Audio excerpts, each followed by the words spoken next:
এই যে এটা হচ্ছে আপনারা লাইভ দেখতে পাচ্ছেন যেটা এটা হচ্ছে ইফকো ইউরিয়া ব্যবহার করা হয়েছে। এটা হচ্ছে বরবটির একটা বিশাল বড় ক্ষেত। এটা আপনারা দেখেন ভিতরে আরেকটা লেয়ার আছে। এটা পুরাটা যদি আমরা দেখাই ওই সাইড দিয়ে একদম ঘেরা আছে, ওই পুরো পাশ দিয়ে কিন্তু এটা দেখেন কতটুকু লম্বা। এটা পুরোটাই কিন্তু ইফকো ইউরিয়া এই বাগানে স্প্রে করা হয়েছে। কৃষক কিন্তু এখানে আমাদের সাথে দেখতে পাচ্ছেন, তো তিনি কিন্তু স্প্রেটা করছে।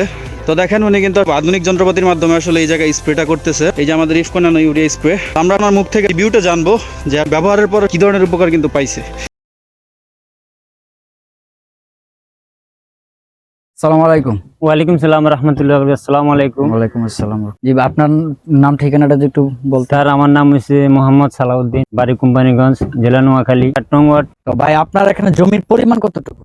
3 একর স্কোয়ার। এগুলোতে আমরা শসা লাগাই, বরকুটি লাগাই, ইত্যাদি ইত্যাদি মানে ফসল আছে, ঝিঙা আছে, দুন্দুল আছে, যেমন কি বরকুটি আছে, শসা আছে। আমরা কৃষক, আমরা এগুলাই চাষ। বর্তমানে আপনার হচ্ছে কতটুকু জমিতে আপনার শসা বা বরবটি চাষ করা আছে? আমার 3 একরের মধ্যে 1 একর স্কোয়ারে আমার শসা আছে এবং 1200 ফিট স্কোয়ারে আমার এই বরবটি সিম আছে। স্যার, যখন সর্বপ্রথম প্রস্তুতির সময় আমরা জমি প্রস্তুত করার সময় আপনার হচ্ছে কি কি ইউরিয়া ব্যবহার করছিলেন? ড্যাপ, টিএসপি, মোরক্ষ, সালফার এবং ইত্যাদি যে ম্যাগনেসিয়াম ধরি, এগুলো মাটিতে বীজতলা দেওয়া লাগে, সবকিছু দিছি। এরপর সারা রোপণ দিছি। আপনার এই জমিতে আপনার বরবটি বা শসা যে রোপণ করছেন, বরবটি শসা জাতটা কি? বরবটি শসা জাত হচ্ছে হাইব্রিড। যে শসা বীজটা আমাদের হাতে করা, এবং কি এই সিমটা যেটা হচ্ছে সুপ্রিম সিডের হীরা বীজ, যেটা হীরা, আমরা ওইটা লাগাচ্ছি। এবছর হচ্ছে আপনার Bangla mark smart nano urea আপনাকে পরীক্ষামূলকভাবে প্রয়োগের জন্য দিছে। প্রয়োগ করার ফলে আপনার দানা জাতীয় আর হচ্ছে স্মার্ট নেনু ইউরিয়ার মধ্যে কি পার্থক্য? যেটা আমাদেরকে স্প্রে করার জন্য ইউরিয়া জাত ব্যবহার দিচ্ছে, ওটা সর্বপ্রথম আমি চারা গাছে স্প্রে করি। ওইটা চারা গাছে স্প্রে করার 4 দিন পরে দেখছি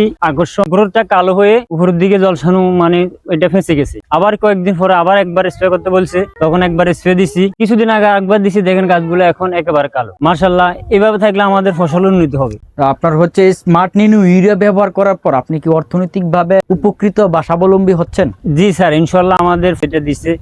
ওটাতে তো দাম একেবারে কমেতে আমরা বহু কিছু লাভবান হচ্ছে। যেমন কি গোড়া স্কোয়ারে যদি 3টা আমি স্প্রে করি, ওখানে টাকার সংখ্যা কম, তো লাভবানের দিকে আছে। এই স্প্রে করার পর আমাদের ফসল উন্নত দিচ্ছে। বর্তমানে এখন আমরা যদি বাজার থেকে অনেক দূরে কাদা মাটি গুলা, রোডঘাট খারাপ, ওই সার ইউরিয়া সার যদি মাটিতে বা বিভিন্ন লাইনে স্প্রে দিই, তার পরিমাণ যতটুকু আছে, যে লিকুইড একটা ফানি জাতীয় যে বোতলটা দিছিল, স্প্রে দিছি, স্প্রে দিতে ওইটা তো খরচও কম, কিন্তু ওই এক বস্তা ইউরিয়ার সমান আমাদের টাকা 3/4 অংশ খরচ হয় না। আমরা এই দিক দিয়ে অনেক লাভবান হচ্ছে। যেমন এটা দেখতেছেন, এই বরবটি চিমটা, মানে আমার প্রতিদিন একদিন পর একদিন আমি এটা বাজারজাত করতেছি, প্রায় 55 কেজি 60 কেজি ওরকম। ইনশাল্লাহ এখন রেটও ভালো আছে, তাৎক্ষণিক ভাবে বাজারজাত ভালো হচ্ছে। কৃষক সম্পর্কে আপনার পরামর্শটা? কৃষক সম্পর্কে পরামর্শ যেটা, আমি তো ইনশাল্লাহ এই লিকুইড ইউরিয়াটা ব্যবহার করে স্বাবলম্বিত হয়েছি। এমনকি আমি কৃষক ভাইদেরকে বলবো, আপনারাও এগুলা ব্যবহার করে আপনারা উন্নত লাভবান হতে পারবে। যেমন কি আমার সাথে যে আগে যেগুলো লালচে বর্ণ ছিল, এটা স্প্রে করার পরে এ ধরনের লালচে বর্ণ নাই। আমি উন্নতি হয়েছি, যেহেতু আপনারা